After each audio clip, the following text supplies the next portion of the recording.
When the hand of God comes upon you, there are 5 dimensions of manifestation. The first dimension of the hand of God is that the hand of God provokes creativity. Anywhere the hand of God manifests, creation becomes possible. Psalm 95 verse 5. He said the sea is his and he made it, and his hand formed the dry ground. So the hand of God demonstrates power in creativity. You know, in Genesis chapter 1 verse 1, he said, in the beginning, Elohim created the heavens and the earth. Elohim means almighty. So he's still talking about power, but the dimension of power that creates is the hand of God. So anytime the hand of God comes upon you, don't just be excited, become creative.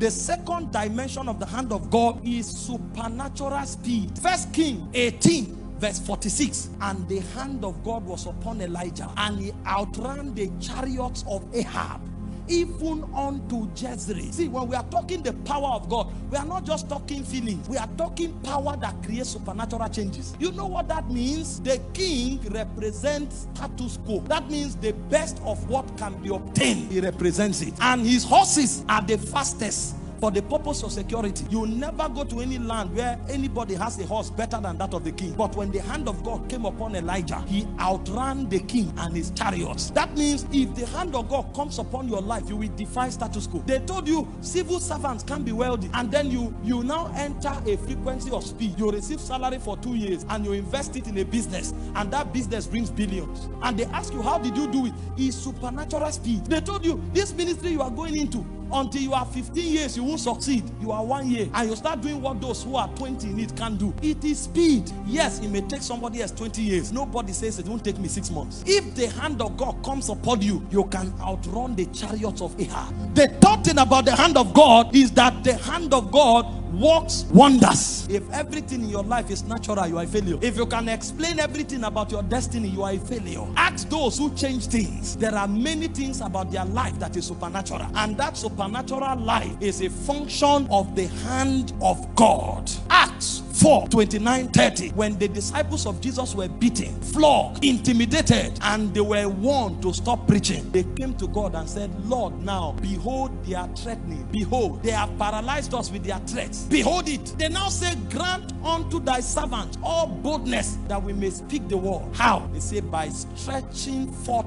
thy hand to heal, and that signs and wonders may be done in the name of thy holy child. If the hand of God is stretched, signs and wonders happen. So signs and wonders don't happen because we are orators. Signs and wonders happen because the hand of God is stretched. So if you want to see signs and wonders, do what moves the hand of God. The fourth dimension of the hand of God is judgment on your enemies. Exodus 3 verse 20, I will stretch forth my hand and strike Egypt with all of my signs and my wonders. Exodus 12 verse 12, and God passed through Egypt and judged all the gods of Egypt. When the hand of God comes upon your life, anybody who makes himself your enemy is in trouble. He said, gather together, you will scatter. Take counsel together, it will come to naught. Speak the word, it will not stand, for our God is in our midst. When the hand of God comes upon you, your enemies are not your enemies, they are the enemies of God. He said there's no enchantment against Jacob, there's no divination against Israel. Not because Jacob is strong, because the shout of the king